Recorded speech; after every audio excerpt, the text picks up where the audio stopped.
অধিকাংশ সময় বলের দখল রেখে আক্রমণ সানিয়ে গেল আর্জেন্টিনা, কিন্তু মিলছিল না কাঙ্ক্ষিত জালের দেখা।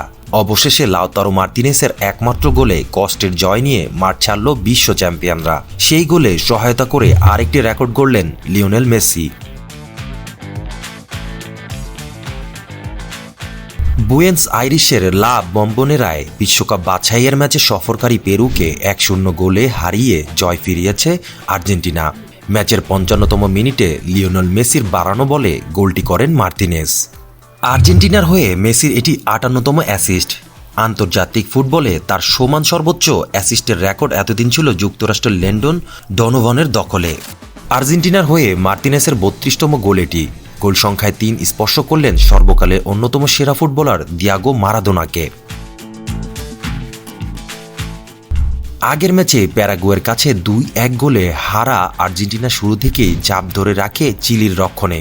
তবে শেষটা ভালো হচ্ছিল না তাদের। 22তম মিনিটে এনসো ফের্নান্দোসের শর্ট পোস্টে বাধা পায়। খানিক পর অ্যালেক্সিস ম্যাক অ্যালিস্টারের হেড অল্পের জন্য লক্ষ্যভ্রষ্ট হয়। গোল না পাওয়ার হতাশা নিয়ে প্রথমার্ধ শেষ করে লিওনেল স্কলোনির দল। দ্বিতীয়ার্ধের শুরুর দিকে জালের দেখা পায় আর্জেন্টিনা। ম্যাচের 55তম মিনিটে বল নিয়ে বাম প্রান্ত দিয়ে ডি বক্সে ঢুকে গোলমুখে দারুণ উঁচু ক্রস বাড়ান মেসি। দর্শনীয় ভলিতে গ্যালারিতে উচ্ছ্বাসের উপলক্ষ এনে দেন মার্তিনেস। বাকি সময় চেষ্টা চালিয়েও ব্যবধান বাড়াতে পারেনি আর্জেন্টিনা। বিপরীতে পুরো সময় স্রেফ 26% বলের দখল রেখে নেওয়া 2টি শটের একটিও লক্ষ্য করতে পারেনি পেরু।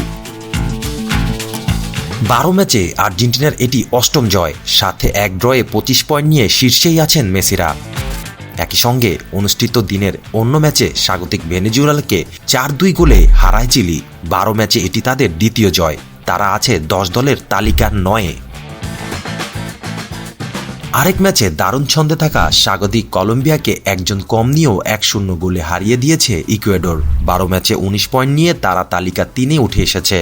আর প্যারাগুয়ে বলিভিয়া ম্যাচটি 2-2 গোলে ড্র হয়। তারা আছে যথাক্রমে 6 ও 7-এ। চলতি বছর আর্জেন্টিনার শেষ ম্যাচ এটি। তাদের পরের ম্যাচ আগামী বছরের মার্চে। বিশ্বকাপ বাছাইয়ের সেই ম্যাচে লা আলবেলিস্তাদের প্রতিপক্ষ শক্তিশালী উরুগুয়ে।